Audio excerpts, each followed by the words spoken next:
Okay, today I'm going to talk a little bit about using Microsoft Word to write a report. Few features that I want to highlight are especially how to use the um, the styles, especially the heading styles, to set a framework for a report, and also to have a consistent look and feel through the report. In other words, don't always just use normal text and then format it the way you want it to look in that instant, but use the styles to generate the format that you want. I've started out with a brand new normal dot um, M. This is the file that Microsoft Word keeps uh, to track the format that should be used for normal text as well as for any of the other types up here. So the first thing I want to talk about is how to modify these to get them to look the way that you might want them to. Um, First of all, in Microsoft Word, the default is this Calibri body style. I personally prefer everything that I type to be in the boring, traditional, standard Times New Roman font. And so the first thing that I want to do is to change this normal. So if normal is selected, and I go over here and change this to Times New Roman, and I want the standard normal font to be 12 points, the 12-point font. So I've got the font style set. A couple of other things I like to have um, is that the tab settings should be, I'd like to have a half-inch indentation on the left here for a tab. So you can set these tabs also by going over here, and this left tab is already active. And to put one here, I just come in here and put it where I want it. And now I have a left tab there. I'd also like to have a center tab at the center here. You notice that the margins are 1 inch, which is great. I'm going to leave that, but I would like to have a tab stop right here in the center. So 6.5 inches divided by 2, I need to come to 3.25 inches. And I don't want a left tab stop, I want a center tab. So when I click this over, you see that one that has like an upside down T. Well, that's going to give me a center tab. And I've got one of those right there. And then lastly, I also like to have a right tab at the right margin. So I've changed this to the right tab, and I'm going to come over here and put that just at the right margin. So for normal text, that's the way I want it to appear. Times New Roman 12-point font, and to have these tabs preset like this. So if I don't save this input, then of course these changes will be lost. So in order to make the normal text always be like that, once I've made the changes that I want, if I come in here, one more thing I guess I should investigate is about the paragraph setting, in particular the line spacing. So let's take a quick look at that. I forgot. I apologize. But so the default here says it's going to put after a new paragraph 8 points of font spacing, white space. But it's set for this rather narrow line spacing, and that might be what you want, or maybe you want a little bit more space. But I kind of favor this 1.5 line spacing for most of my drafts for articles and things like that. but for a typical report, maybe this 1.08 default that was in there might be good for you.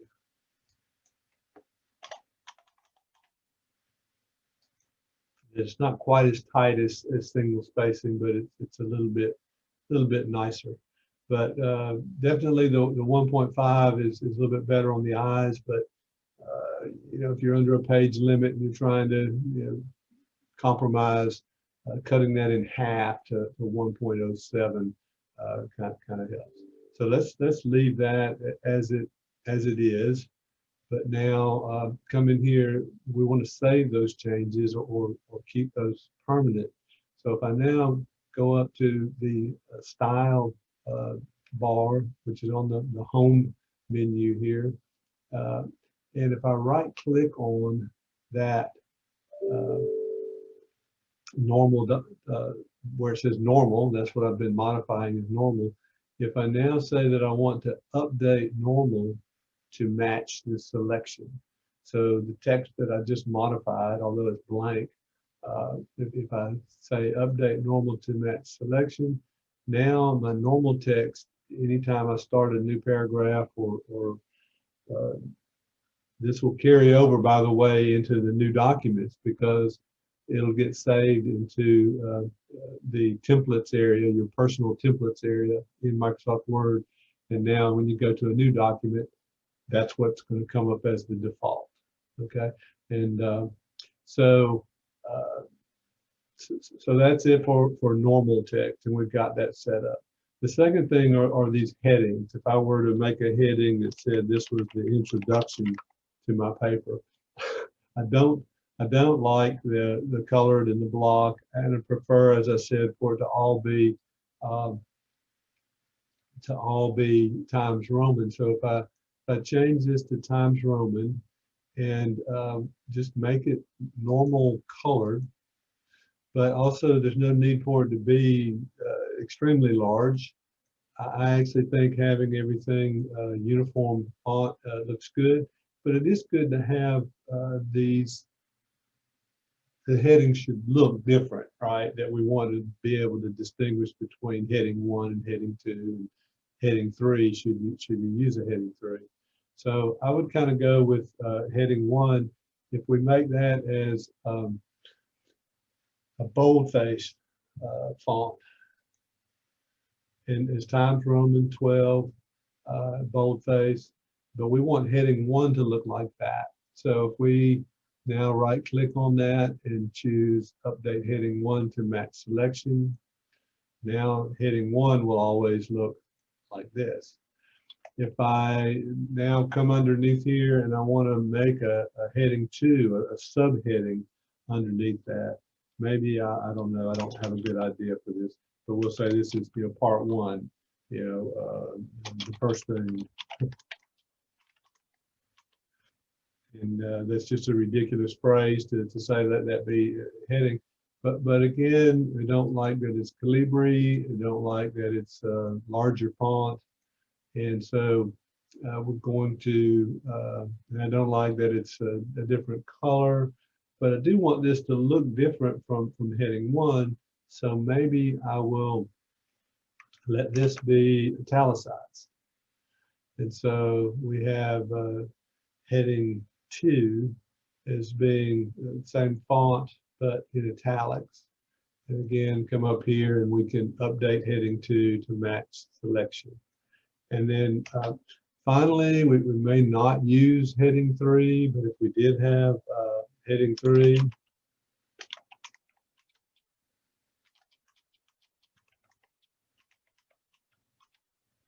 maybe we're going to use something underneath that. Again, we can change this to whatever font we want, and we can change it to be something different. And usually maybe to say, okay, we'll just underline. We'll use an underline for heading 3, and then we'll update heading 3 to match this.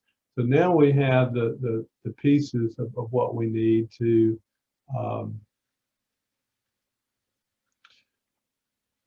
outline our document and then to construct our document. So I should mention that it's also possible to add numbers to these. This is a little bit less obvious. I'm not, in fact, I'm not sure how to tell you to do this, but I believe you go into here and you want to choose heading 1, heading 2, heading 3. And you can, I mean, there are different styles that you could use for these, but I don't want to do that here. But we could have these when I do write an article.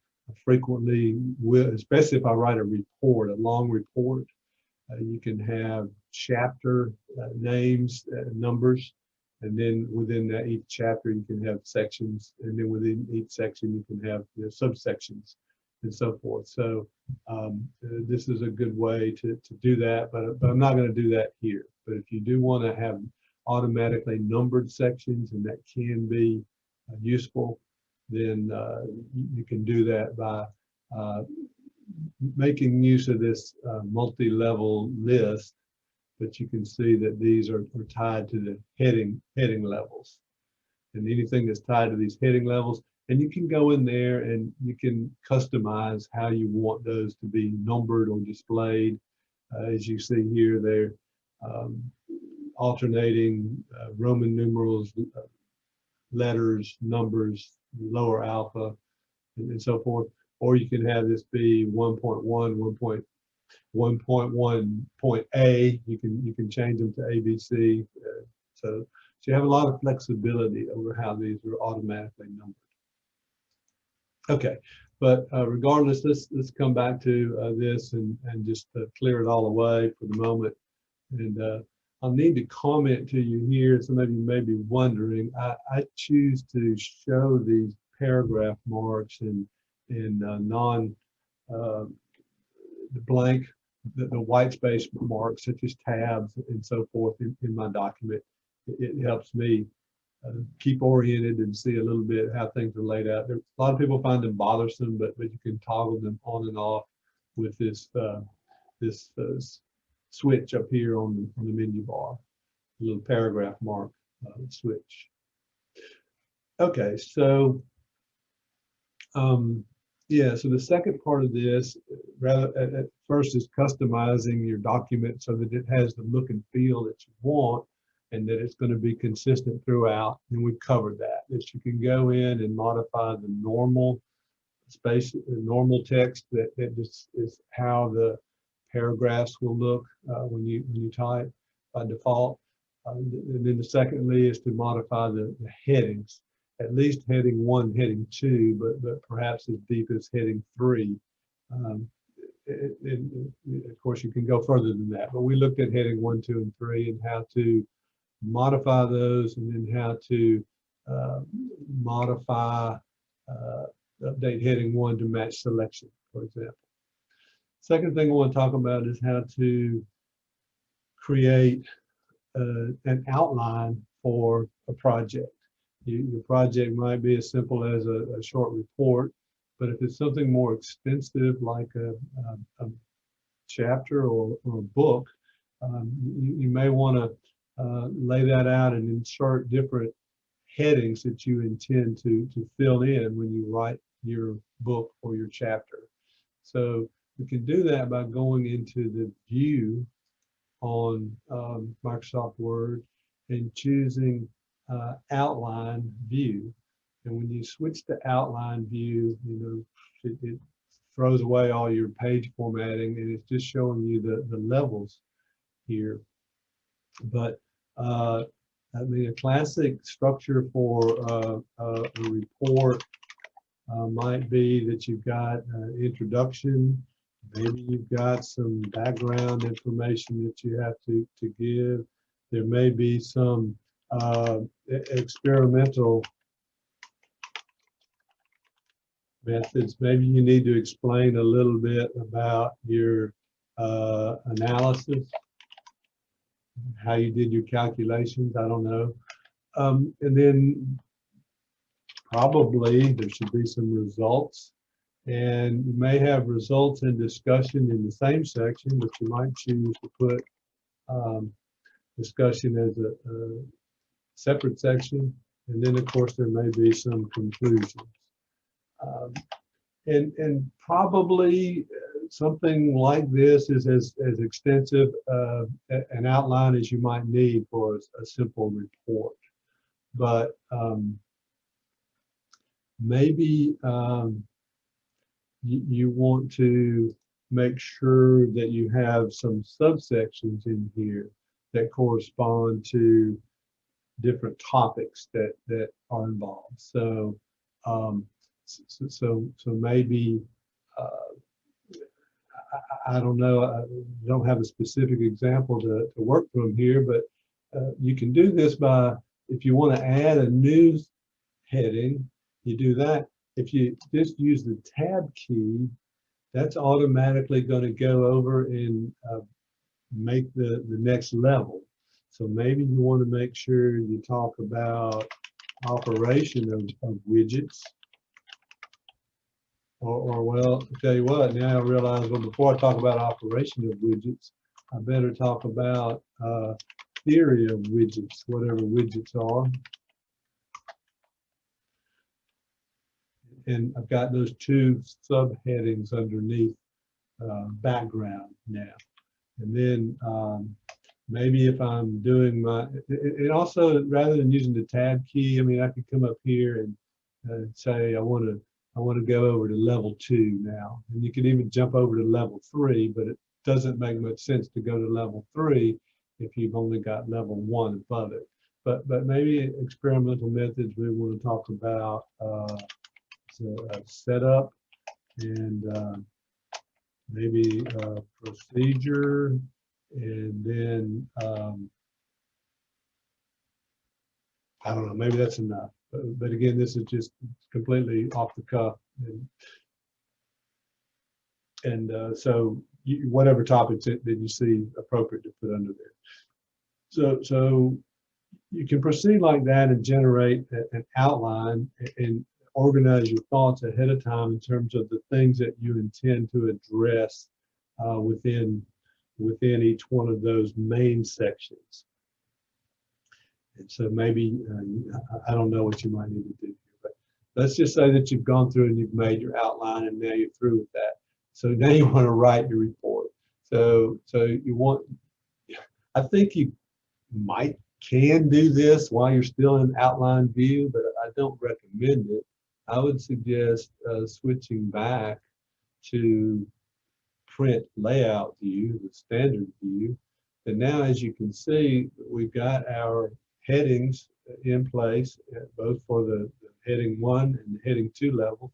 And now we just need to go in and insert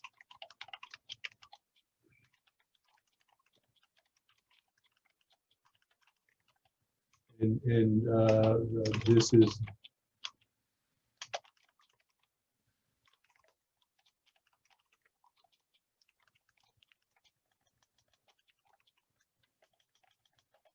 there will be 2 topics discussed.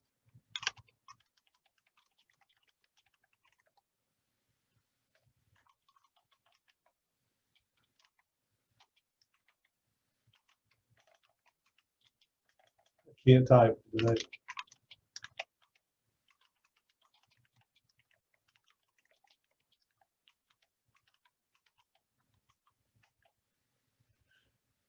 And so I think you get the idea that now you've got a framework to hang your ideas on, and you can go in here and begin to sketch out what you want to write. And in the same way as we did at the outline view, you might want to come in here and just think about, all right, what paragraphs do I need to include in here? You don't need to give a section heading for each paragraph, right? But you do maybe want to organize your thoughts. So rather than just coming in stream of consciousness as I just showed and start writing, which is one approach, just start writing, get some ideas down. but it's often a good idea to give a little thought to what am I going to write in each one of these sections. And so maybe I need to say some things about what is this report about?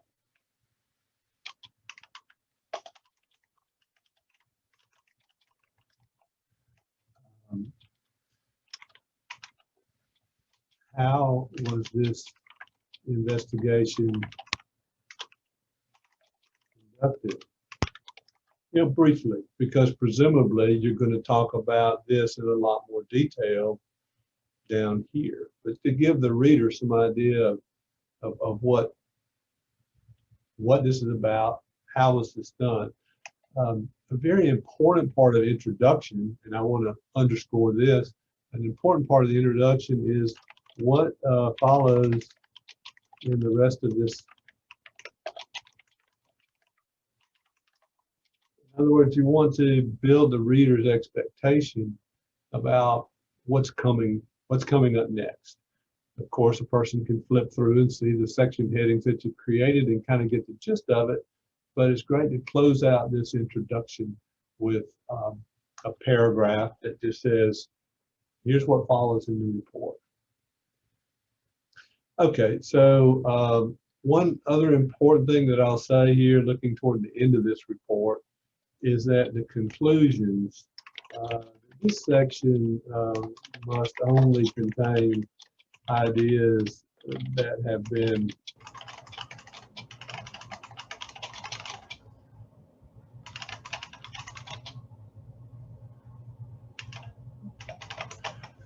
many times with new writers, young writers, I think many people feel that conclusions is the right place to begin to make observations about things that were noteworthy in the investigation. Certainly, you do want to make those statements in the conclusions. However, the conclusion really should be summary at a high level and only underscores the main ideas that have already been presented. Things that should be underlined in the conclusions part of the report. So you do want to make sure that that's why maybe discussion section is really important, is that this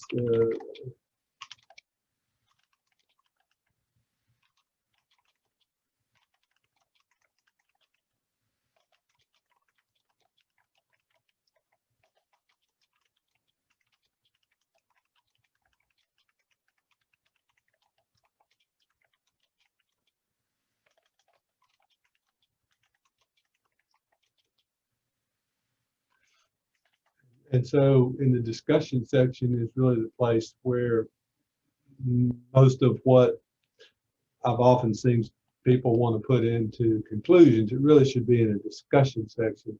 And then the conclusions are really just hammering again those main bullet points, the main findings from the discussion section.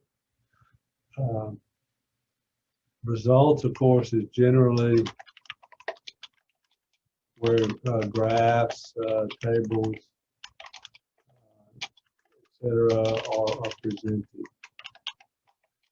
And this framework is not rigid. It could be changed a little bit or quite a lot, actually. So for example, I wrote experimental methods as a separate section, but there might be one large section that had methods, and then underneath that you had experimental data gathering, analysis of the data, results. Those could all be subsections under a large section that just says methods, right? Again, some logical structure that contains that. Okay, maybe this is enough, and this gives you some idea of what you can do. So I'll draw to a close and leave this with you.